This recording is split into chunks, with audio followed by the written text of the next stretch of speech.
पढ़ रहे हैं। दिस इज डिस्टिलेशन जो हम डिस्कस कर चुके हैं ऑलरेडी। तो फ्रैक्शनल फ्लैश डिस्टिलेशन, ठीक है, azeotropic distillation, geotropic distillation, molecular distillation क्या होते हैं, ये सारी चीज़ें हमने पढ़ ली है। फ्रैक्शनेटिंग कॉलम क्या है, बबल कैप कॉलम, वाइडमर कॉलम, ठीक है, पियर shape, rod shape, bone shaped, सारी पढ़ चुके हैं। अब है डिस्टिलेशन अंडर रिड्यूस्ड प्रेशर।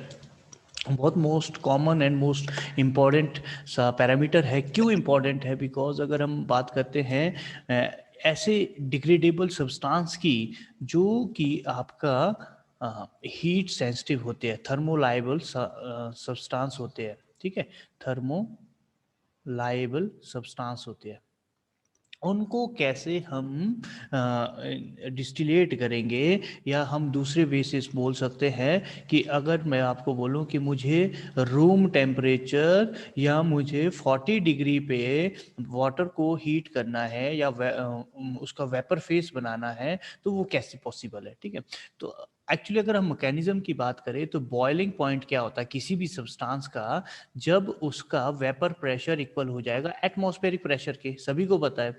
अब ऐसा क्या होगा कि बॉइलिंग पॉइंट जो है, वेपर प्रेशर क्या हुआ, जो आपका ये सरफेस है, यहाँ पर वेपर प्रेशर, आपके मॉलिक्यूल्स का वेपर प्रेशर यहाँ पर हीट हुआ, तो इसका अपना एक प्रेशर इतना हाईएस्ट हो गया, काइनेटिक एनर्जी इतनी बढ़ गई कि वो सरफेस की ओर मूव कर गया, और सरफेस से वो यहाँ पर जब इसका वेपर प्रेशर हो जाएगा इक्वल एटमॉस्फेरिक प्रेशर के, तो वो चीज़ आपकी बॉयल करना शुरू कर देगी। ये मैकेनिज्म है बॉइलिंग का, ठीक है।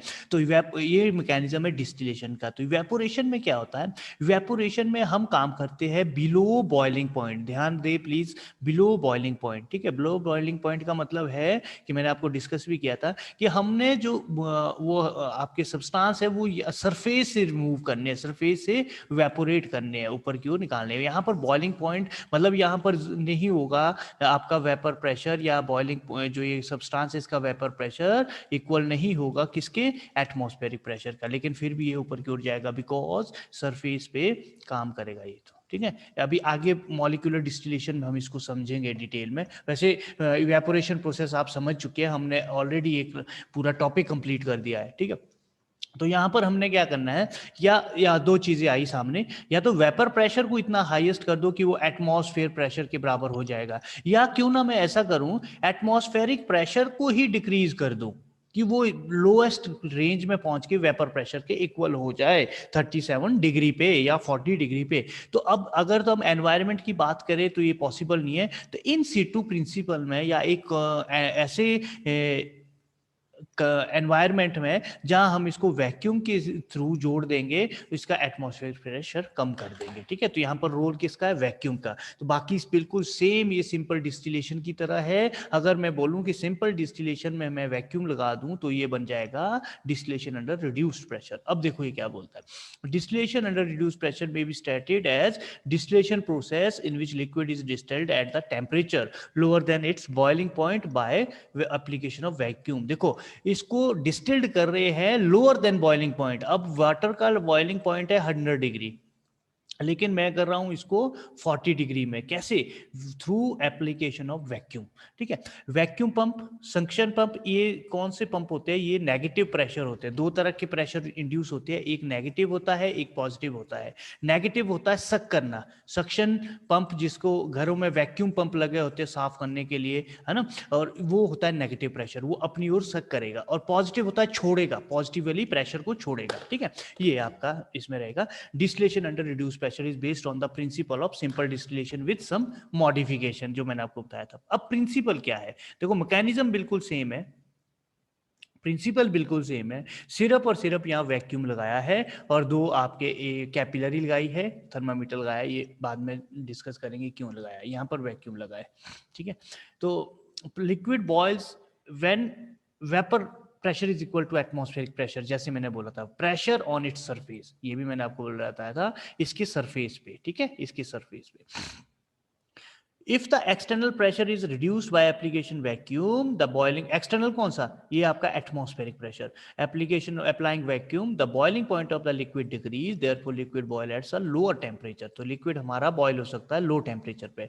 ये प्रिंसिपल यूज इट है, एग्जांपल वाटर का एग्जांपल लेके चलो, वाटर बॉयल होता है 100 डिग्री पे, क्यों, क्योंकि इसका एटमॉस्फेरिक प्रेशर 101.31 किलो पास्कल या 760 मिलीमीटर Hg मरकरी इक्वल होता है इसके अपने वेपर प्रेशर के, ठीक है। यहां पर जब ये 100 डिग्री अचीव करेगा वाटर, तो इसका जो अपना वेपर प्रेशर है सरफेस पे, ये वाटर है 100 डिग्री पे, इसका जो सरफेस पे वेपर प्रेशर है वो इक्वल होगा इसके प्रेशर के, तो ये एटमॉस का प्रेशर है, इसीलिए वो बाहर निकल जाएगा, इसीलिए वो वेपर इक्वल हो जाएगा, वो वेपोरेट हो जाएगा, बॉयल हो जाएगा, है ना। तो at 40 degree vapour pressure of water is approximately 9.33 kilo pascal. 40 पे कितना है, बहुत ही कम, इसका 11 गुना कम, ठीक है। 10 सत्ते है ना 100 10 70 नहीं 11 नहीं, हाँ 11 गुने कम, कम से कम समझ लो आप इसको, है ना। हेंस एक्सटर्नल प्रेशर को इतना रिड्यूस कर दो, वैक्यूम के थ्रू हम इसको प्रेशर को रिड्यूस कर सकते हैं, इसीलिए ये आपका बॉयल हो जाएगा, ये मैकेनिज्म है इसका, ठीक है। या तो अपने प्रेशर को सरफेस पे इतना बढ़ा दो कि वो एटमॉस के बराबर आ जाए, या एटमॉस प्रेशर को इतना घटा दो कि वो आपका किसके बराबर आ जाए, वो जो रूम टेम्परेचर में उस स्टेज पे या जितना आपने हीट किया उस प्रेशर के बराबर आ जाए।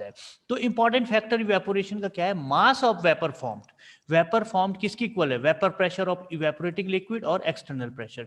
तो कहने का मेरा मतलब है प्रेशर वेपर फॉर्म तब ज्यादा होगा अगर वेपर प्रेशर इवेपोरेटिंग लिक्विड का ज्यादा होगा या एक्सटर्नल प्रेशर कम होगा, means mass of vapour pressure directly proportional to vapour pressure of evaporating liquid, जिसको मुझे लिक्विड करना वाटर का वेपर प्रेशर, और एक्सटर्नल प्रेशर कम होना चाहिए। According to this formula water is allowed to evaporate 40 degree, ठीक है, this pressure the mass is formed unit time 11 time ज्यादा होगा दिस वाटर का। Application distillation under reduced pressure is essential for find the number of application. देखो main है degrade करने से बचाना एक्टिव कॉन्स्टिट्यूएंट्स को, during extractive concentration higher temperature active constituent में अंडरगो डिकम्पोजिशन, इनएक्टिवेट हो जाएगा। Few example given below, that is this. तो कैटेगरी देखो, enzyme, vitamin, glycoside, alkaloid, tannin, reaction कौन कौन सी है, inactivation, oxidation, hydrolysis, isomerisation. Example क्या है, एंजाइम में malt extract, pancreatin, vitamin ascorbic acid, vitamin C, thiamine, B12, है ना, बी कौन सा होता है, ध्यान देना जरा, थायमिन, ठीक है। ग्लाइकोसाइडिक एंथ्राक्यूनोन्स, एल्कोसाइडिक हाइसोलाइन टू एट्रोपिन, ये टैनिन, फॉस्फो बेटानिन्स टू फॉस्फेफिनीन्स। तो मतलब एक दो आपने कोई भी एग्जांपल याद कर लो। तो कहने का क्या मतलब है कि आपका डिग्रेड करने से बचाएगा एक्टिव मॉइटी को, ठीक है। चेंजिंग फिजिकल फॉर्म को ये आपका चेंज करने में हेल्प कर देता है, कैस्केरा सेग्रेटा टैबलेट ग्रैन्युल्स का। इसमें डिसएडवांटेज, वैक्यूम डिस्टिलेशन में फोम प्रोड्यूस होती है, इसके लिए ही हम इस कैपिलरी ट्यूब को लगाते हैं। देखो समझते हैं आगे क्या है। बाय द इंसर्डिफाइन कैपिलरी ट्यूब सेकंड नेक। अच्छा, क्लेसन फ्लास्क, ये याद रखना, क्लेसन फ्लास्क यूज करते हैं। क्लेसन फ्लास्क क्या होता है, ये क्लेसन फ्लास्क है जिसकी 2 नेक होते हैं, ठीक है, 2 नेक है। तो अब इसको समझते हैं, ठीक है, इसको हमें आपको उसके वे से समझा लेते हैं कि कैसे लिखना है इसको। देखो क्लेजन फ्लास्क क्या है बेटा, क्लेजन फ्लास्क में 2 नेक होंगे, एक नेक में लॉन्ग कैपिलरी है, दूसरे नेक में थर्मामीटर लगाया है, और इसके साथ ही अडेप्टर के थ्रू कंडेंसर को लगाया गया है, और ये अडेप्टर लगा है, सभी में अडेप्टर लगा है। जहां कहीं भी अडेप्टर लगा है, अडेप्टर का काम है कंट्रोल करना ड्रॉप्स को, तो मतलब 2-3 ड्रॉप छूटेगी पर सेकंड में, ये अडेप्टर का काम है, ठीक है, ठीक। ओके, अब देखो ये वैक्यूम पंप से जुड़ा हुआ है, यहाँ वैक्यूम पंप है, इसने नेगेटिव प्रेशर दिया, नेगेटिव प्रेशर मतलब ये सक करेगा, बाहर की तरफ प्रेशर लेगा, तो ये क्या करेगा कि जो एनवायरमेंट है, एनवायरमेंट का प्रेशर डिक्रीज होगा, ठीक है, डिक्रीज होगा। तो अब हुआ क्या, अगर हम इसको हमेशा ही 2/3 बनना है, इसको 2/3 या 1/2, पूरा नहीं बनना है। अब इसमें क्या होता है कि जब कभी भी इसको कैपिलरी लगाते हैं, ये बंपिंग करेगा, हीट करेगा ना, ये देखो वाटर बाथ लगाया है, हीट करेगा तो ये बंपिंग करेगा। इसमें पोर्सलिन का टुकड़ा डाल दो, टाइल्स की जो होती है छोटा सा, और इसमें कैपिलरी लगी है। कैपिलरी का काम क्या है, इन केस अगर इसमें ज्यादा स्टीम और स्टीम बोलो या वाटर का प्रेशर ज्यादा हो जाएगा लिक्विड का, तो इस कैपिलरी के थ्रू ये सेफ्टी वॉल की तरह लगी है, ये प्रेशर को रिलीज करेगा। ये स्टीम डिस्टिलेशन में भी रहेगा सेम मैकेनिज्म, आगे पढ़ेंगे। ठीक है, ये थर्मामीटर है, ठीक है, ओके। थर्मामीटर टेम्परेचर नोट करेगा, कितना टेम्परेचर है, 40 डिग्री में कंडेंस हो रहा है कि नहीं हो रहा है, ठीक है। ये कंडेंसर है, ये क्लेंजिंग फ्लास्क है, ठीक है। तो क्या हुआ, कंस्ट्रक्शन में क्या लिखना है, क्लेंजिंग फ्लास्क यूज कर रहे हैं, जिसमें कि 2 आपके क्या है, 2 हमारे यूज कर रहे हैं हम 2 नेक वाला फ्लास्क, जिसको क्लेंजिंग फ्लास्क बोलते हैं। इसमें लॉन्ग कैपिलरी है जो सेफ्टी ट्यूब की तरफ यूज कर रही है, दूसरे में थर्मामीटर भी लगा है, और उसको कैपिलरी ट्यूब में जो है आपका कंडेंसर भी जोड़ा हुआ है हमने। कंडेंसर धीरे धीरे, ये देखो जहां पर ये इक्वेशन, जहां पर ये एरो दिखाए गए हैं, इसका मतलब क्या है, इसका मतलब है वाटर को, फ्रेश वाटर को इनलेट और फ्रेश वाटर की आउटलेट, ठीक है बेटा। ये सिर्फ और सिर्फ इस कंडेंसर को कूल करने के लिए, क्यों, क्योंकि अगर ये कूल होगा तभी तो जो ये वेपर आएगा वो रिकंडेंस होकर लिक्विड फॉर्म में आएगा, तो ये प्योर फॉर्म लिक्विड की यहाँ पर पहुंच जाएगी, ठीक है। ये इसका कंस्ट्रक्शन है, ये इसकी वर्किंग है, वर्किंग सिंपल है। तो यहाँ पर जैसे जैसे हीट करेंगे वेपर आपका कंडेंस होके धीरे धीरे वैक्यूम रिसीवर में आएगा, ठीक है। तो ये इसमें सेम यही चीज इसने बताई गई है, जॉइंट्स लगे हैं, इंटरचेंजेबल नेक, लीजन फ्लास्क, थर्मामीटर का बंपिंग अवॉइड करेंगे डिस्टिलेशन में आपको सेकंड नेक में थ्रू, या इसमें आपका कैपिलरी ट्यूब के थ्रू करेंगे, dipped boiling point stream of air, Claisen receiver through the condenser. ये सारी चीजें मैंने आपको सेम सब प्रोसीजर है जो मैंने आपको बताया। अब देखो ये इंडस्ट्रियल स्केल है, क्वेश्चन अराइजेज कि आपका reduced under pressure on industrial scale कैसे काम करेगा। तब हमने इंडस्ट्रियल स्केल में बेटा ये नहीं बनाना है, समझ रहे हो, इंडस्ट्रियल स्केल में हमें बनाना ही ये है। यहाँ का बिल्कुल सेम प्रोसेस है, बस थोड़ा सा इन आपको रिसीवर के बारे में बताता हूं कि रिसीवर इसमें डिफरेंट क्यों है। देखो क्या हुआ, आपका स्टीम यूज करेंगे, स्टीम इसलिए यूज करेंगे, जितनी बार जब भी हम स्टीम यूज करेंगे वो सबसे बेस्ट मेथड है कि हीट करने के लिए, जल्दी हीट हो जाएगा, है ना। इतने लार्ज कंटेनर में ऑयल उसको वाटर को नहीं करेंगे हम यूज। स्लाइड ग्लास, ये स्लाइड ग्लास है, साइड ग्लास है, सॉरी, देखने के लिए, मुझे देखने के लिए यूज कर रहे हैं हम, that is side glass, okay. Side glass के बाद ये एग्जॉस्ट है, ये स्टीम है, स्टीम अंदर भी जा रही है और इसको गर्म करने के लिए, अंदर तो मीन्स इस गर्म, और एग्जॉस्ट बाहर भी निकल रही है, ठीक है। यहाँ साइड ग्लास से देखेंगे, यहाँ थर्मामीटर मैंने लगाया है टेम्परेचर नोट करने के लिए। यहाँ से आपका पाइप लगी है और ये कंडेंसर में जाएगा वाटर वेपर, ये वाटर इनलेट है, ये वाटर आउटलेट है, आपने ये मेंशन करने हैं, ठीक है। जिसका काम क्या है ये भी लिखना है, ओनली कंडेंसर में जो वेपर फेस है उसको रिकंडेंस करके लिक्विफाई करना, इसीलिए उसको टेम्परेचर को कूल करना, कंडेंसर के टेम्परेचर को कूल करना। यहां से देखो कंडेंसर से नीचे पंप लगा है और यहाँ पर 2 रिसीवर लगे हैं, ये ध्यान से समझो। 2 रिसीवर का काम क्या है, 2 रिसीवर का काम ये है कि एक वैक्यूम पंप के लिए स्टीम हो जाएगा, दूसरे में कंडेंसर अल्टरनेटिवली फिल करेगा, पहले इसमें फिल होगा, उतनी देर वैक्यूम से स्टीम जोड़ी होगी दिस वन, इस रिसीवर के थ्रू, फिर अल्टरनेटिवली दूसरे में आपका यहां पर लिक्विड फिल होगा और पंप यहां से जुड़ेगा इसके थ्रू, ठीक है। ये आपका इंपॉर्टेंट है, ये अल्टरनेटिवली काम करता है। देखो इसको समझ लेते हैं, इसको पढ़ लेते हैं। The general construction of a large scale equipment distillation under reduced pressure, this vacuum jacket steel is generally made of stainless steel का बना है। और जब कभी भी इंडस्ट्रियल स्केल की बात करोगे आपने ग्लास नहीं लिखना है, इतना बड़ा सा टैंक होगा आपका टैंक, ये ग्लास का बनाना मुश्किल है, तो इसीलिए हम इसको करेंगे उसके थ्रू अपने steel, copper, any other material का। हाई वैक्यूम यूज करेंगे, हुड हेल्पफुल करता है डिस्टिलेशन लेवल कंटेंट्स पर, this vacuum working liquid distillate through attachment of pipe tap, और pipe is connected to reservoir of liquid. अच्छा, एक pipe से इसको जोड़ेंगे हम लिक्विड को फीड के लिए, दूसरी पाइप रिजर्वियर टैंक से जोड़ के रखेंगे, जरूरत पड़ेगी तो दोबारा से उसको ऑन कर सके, ठीक है। तो flow rate, vacuum is created by, continue flow rate के लिए vacuum is created by means of vacuum pump, vacuum pump के थ्रू इसको क्रिएट करेंगे vacuum using the steam, liquid is gradually heat हो जाएगा स्टीम के थ्रू, टेम्परेचर लाइट होगा, liquid vaporise होगा, वैक्यूम फेस में जाएगा, कंडेंस होगा, सीवर से कलेक्ट होगा।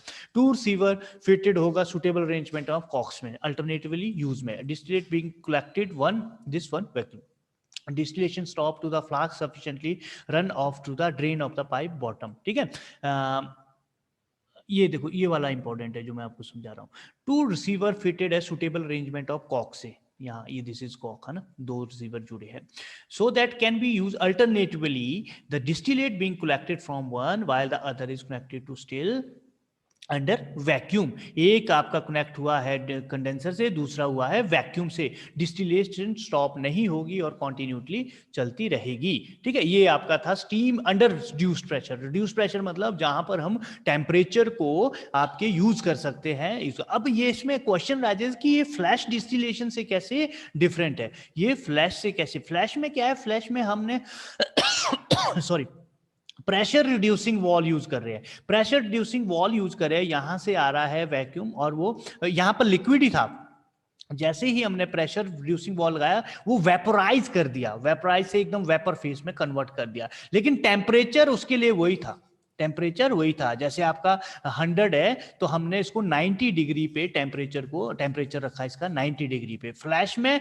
वेपराइजेशन प्रोसेस है, सडन रिड्यूस टेम्परेचर है, लेकिन आपका जो रिड्यूस प्रेशर है यहां पर तो हम आपके अपने वाटर को ही 40 डिग्री में बॉयल कर रहे हैं, लेकिन फ्लैश में ऐसा नहीं है। ठीक है, स्टीम डिस्टिलेशन, स्टीम में कुछ नहीं करते, स्टीम में हम सिंपली पूरी असेंबली सेम है, स्टीम कैन का यूज करेंगे। यहां ये क्या है, साइमल्टेनियसली इसको हॉट करना है, देखो एक इस मेथड से, दूसरा स्टीम के थ्रू, तो बहुत जल्दी ये हीट हो जाएगा, बस ये काम करते हैं, बाकी सेम है। यहाँ सेफ्टी ट्यूब स्टीम में भी वही लगी है, कैपिलरी ट्यूब, क्यों स्टीम कैन में इन केस अगर ये बेंड ट्यूब है, इन केस ये ब्लॉक हो जाती है, इन केस ये नहीं चलती है, वर्किंग होती है, तो यहाँ पर प्रेशर ज्यादा ना बने, वेपर प्रेशर ज्यादा ना बने, इसलिए ये सेफ्टी ट्यूब के थ्रू वेपर प्रेशर हम रिलीज कर सकते हैं। बाकी सेम मेथड है, देख लो आप। ठीक है, और इसका चलो इसको थोड़ा सा देख लेते हैं।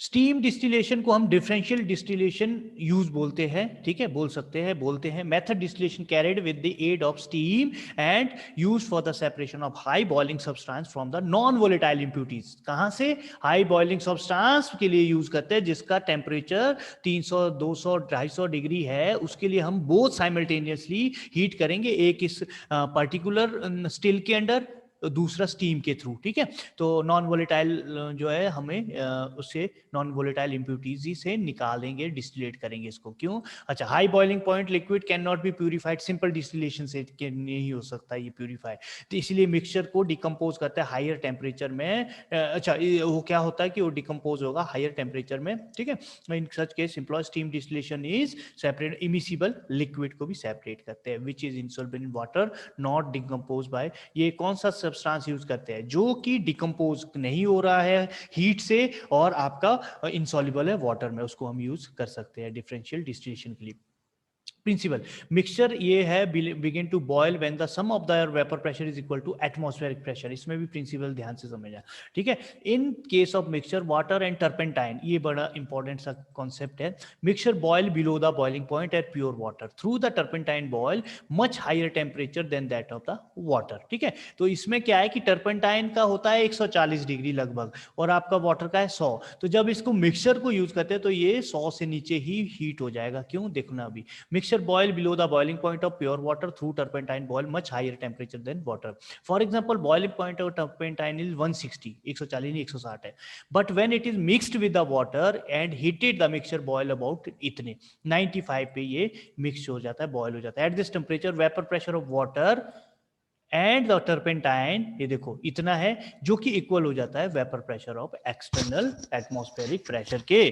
ठीक है, सम ऑफ वेपर प्रेशर इक्वल है नॉर्मल एटमॉस्फेरिक। कैसे, देखो 96 पे 95 पे ये 86 था और आपका टर्पेंटाइन का इतना था, तो टोटल वेपर प्रेशर हो गया इक्वल एटमॉस्फेरिक के, तो वो दोनों के दोनों बॉयल होना शुरू कर गया। बॉइलिंग पॉइंट वाटर ज्यादा रहेगा, बॉइलिंग के लिए much below the boiling point is use. Volatile miscible water distillation use करते हैं। Application steam distillation separate immiscible liquid toluene and water के लिए, use to extract the volatile liquid. Clove anise oil के लिए, use to purify the liquid boiling point, essential oil के लिए camphor distil करता है, दिस मेथड से aromatic water distil, ये सारी चीज़ जो भी वॉलेटाइल सब्सटेंसेज है उसके लिए यूज़ कर रहे हैं हम हाई टेम्परेचर में, clove oil, camphor oil, aromatic water, ये सारी चीज़ें यूज़ करते हैं। एडवांटेज, सेपरेट करता है लोअर टेम्परेचर स्टीम डिस्टिलेशन में, डिकम्पोज नहीं करता अरोमा को। मेन क्या होता है, ये सारी चीज़ें जो एरोमेटिक सब्सटेंस है, और ये इसमें बड़ा सा ज़्यादा प्रॉब्लम ये रहता है कि अगर हम सिंपल डिस्टिलेशन के थ्रू करेंगे तो इसका अरोमा जो है ख़राब हो जाता है, इसीलिए हम इसको स्टीम डिस्टिलेशन के थ्रू करते हैं। सबसे इंपॉर्टेंट यही है इसकी एडवांटेजेस, ठीक है। एरोमेटिक सब्सटेंस जितने भी है, clove oil, anise oil, aroma, rose water, ये सारी चीज़ें यूज़ करते हैं, ठीक है। एपरेटस, एपरेटस बिल्कुल सेम है, स्टीम केन हमने यूज़ की है। सेफ्टी ट्यूब के लिए लगाए, पोर्सलिन ट्यूब भी इसमें डालते हैं, पोर्सलिन दोनों में डालते हैं, ठीक है। और बम्पिंग नहीं होगा, वो अवॉइड करेगा बम्पिंग को। Bent tube, delivery tube, condenser लगा है, धीरे धीरे water inlet, water outlet, adapter, same सा मैकेनिज्म है बेटा, कुछ भी चेंजेस नहीं है, सिंपल, बस ये प्रोसेस चेंज में है, ठीक है। मेटालिक स्टीम केन, 2 होल्स लगे हैं, क्लेंसिन के, इसमें देखो क्लेंसिन तो नहीं है बट स्टीम केन के 2 होल्स वाले रखे हैं, जिसमें एक सेफ्टी ट्यूब है, दूसरे में आपका बेंट ट्यूब लगी है जो कि आपको यूज कर रहे हैं इसके लिए, ठीक है। अच्छा, अब बात करते हैं through one of the holes, okay, ये हो गया प्रोसीजर, बिल्कुल सेम मैंने आपको समझा दिया। राहुल देष्टा, म्यूट हो जाओ, कर दिया मैंने म्यूट आपको, ओके। इक्विपमेंट इंडस्ट्रियल स्केल के लिए क्या है, इंडस्ट्रियल के लिए परफोरेटेड प्लेट लगी है, स्टीम लगी है, ठीक है। और फीड आपका यहाँ से है, एक्सेस फीड आपके यहाँ से भी निकाल सकते हैं, स्टीम से ये आपका हीट होगा, आगे से मैकेनिज्म है। और यहाँ पर एक इंपॉर्टेंट है फ्लोरेंटाइन रिसीवर, यहाँ पर क्या है, फ्लोरेंटाइन रिसीवर लगा है, ठीक है। फ्लोरेंटाइन रिसीवर का काम क्या है, आपको पढ़ा था, type 1 type 2, lighter than water, lighter than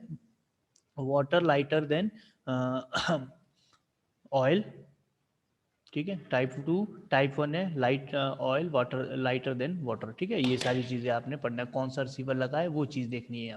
यहाँ पर फ्लोरेंटाइन रिसीवर लगा है जो हमने यूज किया था, बाकी सेम है। वॉच ग्लास, ये देखो, steam distillation shown in the consent of jacket, perforated plate of the fast bottom side of the changing discharging Florentine, ठीक है। वर्किंग भी बिल्कुल सेम है, okay. Some volatile, molecular distillation most important, molecular distillation को mechanism ही सबसे important है बेटा, ठीक है। इसको बोलते हैं हम short path distillation, evaporative distillation, evaporative distillation क्यों, क्योंकि इसको भी सेम हम बॉइलिंग पॉइंट से नीचे, किसी के बॉइलिंग पॉइंट से नीचे डिस्टिल्ड वेपोरेट करते हैं, डिस्टिलेशन, और वो वाटर वेपर निकालते हैं, ठीक है। और इसको also it is all known as mean free path of distillation, mean free path of distillation. अब देखो इतने सारे नाम बताए, होता क्या है इसमें, सिंपली क्या होता है, अगर आपका वेपर की मैं बात करूं, ये कंडेंसर में, ये इसमें वेपर चला है, तो वेपर में हमारा वेपर ऊपर की ओर भी जा रहा है, नीचे भी आ रहा है, या ऊपर एक कम स्पीड से जा रहा है, दूसरा जा रहा है, तो यहाँ पर वेपर की कोलिजन होती है। मेरे कहने का मतलब है, आपके वो स्टीम केन में भी हो सकती है, सॉरी आपके वो स्टिल में भी हो सकती है जहाँ फीड रखी है, आपके वो कंडेंसर में भी हो सकती है। तो इस मीन फ्री पाथ में आपके जो है एक ऐसा प्रोसेस है कि जैसे वाटर वेपर सरफेस से ऊपर की ओर जाए, यहाँ पर कंडेंसर इतना नज़दीक रखा है कि वो किसी के साथ कोलाइड ना करे, बस ये इसका प्रोसेस है, सरफेस से यहाँ जाए, कोलाइड ना करे, तो इंडिविजुअल पाथ में वो चलेंगे। कैसे चलेंगे, इंडिविजुअल पाथ में, वो किसी के साथ कोलिजन नहीं करेंगे, वो कोलिजन नहीं करेंगे, और इसीलिए इसको शॉर्ट पाथ बोलते हैं। शॉर्ट पाथ क्यों बोलते हैं, क्योंकि इसमें जो डिस्टेंस है आपके सरफेस का, स्टिल के सरफेस का, और जो आपके कंडेंसर का, वो बहुत छोटा है, ठीक है, इसीलिए ये काम ऐसा करता है। अब देखो, अब इसके बारे में थोड़ा सा यहाँ यहाँ समझते हैं, फिर आगे डिटेल में समझाऊंगा। ये देखो, वैक्यूम पंप से जोड़ा है, यहाँ पर कंडेंसर है, और यहाँ पर आपका वाइपर है, और यहाँ पर हीटिंग जैकेट है। फीड आई, हीटिंग जैकेट के थ्रू, वाइपर के थ्रू फिल्म बनी, और वो एकदम इवेपोरेट होके, और यहाँ देखो कंडेंसर है, कुछ ज्यादा दूर जाने की जरूरत नहीं है दोनों में, ठीक है। और ये इस तरह से वो रेजिड्यू जो आपका मीन फ्री पाथ से ट्रेवल नहीं होगा, जो वो इवेपोरेट नहीं होगा, वो वहां जाएगा, लेकिन हमारे लिए इंपॉर्टेंट है प्रोडक्ट, वो यहाँ से चलेगा, ठीक है। तो कंडेंसर बिल्कुल साथ है। दूसरा, दो तरह के होते हैं ये, एक सेंट्रीफ्यूगल, एक आपका फॉलिंग फिल्म मॉलिक्यूलर स्टिल या वाइप्ड फिल्म बोलते हैं इसको। सेंट्रीफ्यूगल में भी ऐसा ही है, वैक्यूम पंप से जोड़ा है, आपके बकेट में फीड डाली और जैसे ही बकेट ने रोटेट किया, इसने एकदम आपके हीटर के ऊपर सरफेस में आपके ऐसे फिल्म बनाई, ये फिल्म बनाता है दोनों जगह, और ये फिल्म एकदम कंडेंसर के थ्रू शॉर्ट पाथ से कंडेंस होके प्रोडक्ट में कन्वर्ट हो जाता है। फीड यहाँ से आई, ठीक है, और जो रेजिड्यू बच गया वो बाहर से निकल गया। अब इसको समझते हैं। Molecular distillation is defined as the distillation process in which each molecule is vapor phase travel mean free path of the gas condensed individual without intermolecular collision of the molecule vacuum. Molecular distillation based होता है principle of simple distillation के and some modification. This is also called as evaporated distillation. Short path. देखो important इसमें यही है कि question कि evaporated distillation है। ये evaporated distillation इसीलिए है क्योंकि ये जो है बिल्कुल यहाँ पर टेम्परेचर जो बॉइलिंग पॉइंट है उससे कम वो काम करेगा, बॉइलिंग पॉइंट से कम वो इवेपोरेट करेगा। प्रिंसिपल, सब्सटेंस डिस्टिलेट होता है वेरी लो टेम्परेचर प्रेशर पे, example viscous liquid, oil, greasy material, molecular, these boil high temperature में order to decrease boiling point, high vacuum को अप्लाई करेंगे क्योंकि ये जो विस्कस नेचर है ये बहुत ज्यादा उसमें टेम्परेचर में बॉयल होगा, इसीलिए इसको वैक्यूम लगाएंगे और इसको कम उसमें टेम्परेचर में हीट करेंगे। वेपर प्रेशर को much lower than that of saturated vapour, equilibrium में low pressure distance of the evaporating surface consider of the mean free path of the molecular में चलेगा, जो मैंने आपको समझाया। Application, purification of the chemical tricyclyl phosphate, dibutyl phthalate, ठीक है। More frequently refining fixed oil के लिए विटामिन ए सेपरेट होता है, विटामिन ई सेपरेट होता है फिश लीवर ऑयल से, फ्री फ्रॉम डिस्टिल में 100 डिग्री स्टीरॉयड को 100 एंड 200 के ट्राइसाइक्लाइड को ऑब्टेन कर सकते हैं। ये सारी चीजें इसने बताई है। Theory, main important, mean free path is the average distance through the molecule move without coming into collision with another. मैंने बोला कि एक दूसरे से कोलाइड नहीं करेगा, इसलिए मीन फ्री पाथ है। लैम्डा से इसको करते हैं, ठीक है, and Neeta 3/pp, p is vapour pressure, rho is density, neta is viscosity, mean free path. For example, mean free path of butyl phthalate is 30 millimeter, of olive oil is 20 millimetre, pressure 0.1 pascal में। देखो mean free path मतलब अगर हम इसको इतना millimetre pressure देते हैं तो ये ऑब्टेन करता है मीन फ्री पाथ में, तो हमने प्रेशर भी कंट्रोल करना है, ठीक है। करेक्टरिस्टिक्स आपका distillation liquid, low viscosity, density, distillation simple, high pressure of this, ठीक है। तो ये दो तरह से काम करेगा, फॉलिंग फिल्म वाइप्ड और सेंट्रीफ्यूगल, दोनों ही सिंपल है, फंडा है दोनों में। मैं आपको इक्विपमेंट समझाता हूं दोनों के। फीड आई और आपके जैकेट के थ्रू, वाइपर के थ्रू जैकेट में ये पूरी तरह से फीड जो है सरफेस फिल्म बनाई, जिसके कारण एकदम सरफेस पे फिल्म बनी, जिसके कारण एकदम वो इवेपोरेट होना शुरू कर देगा। जैसे जैसे ये इवेपोरेट होगा, देखो ये सरफेस है, तो जैसे फीड यहाँ पर इकट्ठी हुई तो आपका जो वाइपर है उसने एकदम फिल्म यहाँ पर बना दी मॉलिक्यूल्स की, ये, और ये एकदम आपका इवेपोरेट होएगी बिलो बॉइलिंग पॉइंट। ये याद रखना, इवेपोरेशन में ये भी बिलो बॉइलिंग पॉइंट काम करता है। और वो यहाँ पर बिल्कुल कंडेंसर मैंने लगाया हुआ है, देखो यहाँ पर, और कंडेंसर से फीड जो है वेपर मॉलिक्यूल्स एकदम वो रेजिड्यू बनाना शुरू किया, ठीक है। और सेंट्रीफ्यूगल में भी बिल्कुल सेम है। सेंट्रीफ्यूगल वैक्यूम पंप से जोड़े है bucket and this product residue feed, ये दिस। अब यहाँ फीड आई, इसने एकदम मूव किया और इसने फिल्म बनाई, हीटर में जैकेट में लगा और आपका ये कंडेंसर के थ्रू आपका प्रोडक्ट बन गया। ये सारी दोनों चीजें आपने पढ़ना है। डिस्ट्रक्टिव में क्या होता है, डिस्टिल्ड कंपोज करते हैं, ऑर्गेनिक मैटर को बर्न करते हैं absence of air. Destructive distillation क्या है, इतना ज्यादा जला देने हमने सब्सटेंस को कि वो बर्न हो जाए। कंप्रेशन डिस्टिलेशन में क्या होता है, meet the need of navy और आर्मी के वाटर को, फ्रेश वाटर को जो नीचे अंडरग्राउंड है उसको हम डिकम्पोज करते हैं, उसको हम इवेपोरेट करते हैं। ये सारी चीजें मैंने आपको समझा ली, ठीक है। तो